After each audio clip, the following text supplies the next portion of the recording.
तुम्हारे साथ रहना है मगर ऐसे नहीं रहना। तुम्हारे साथ रहना है मगर ऐसे नहीं रहना। तुम्हें अगर कुछ नहीं सुनना, हमें भी कुछ नहीं कहना।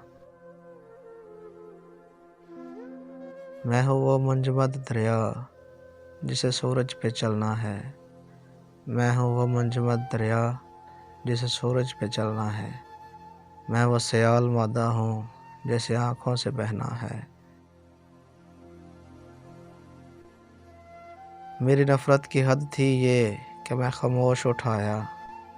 मेरी नफ़रत की हद थी ये कि मैं खामोश उठाया। वह करना था कहाँ बस में किसी की बात को सहना।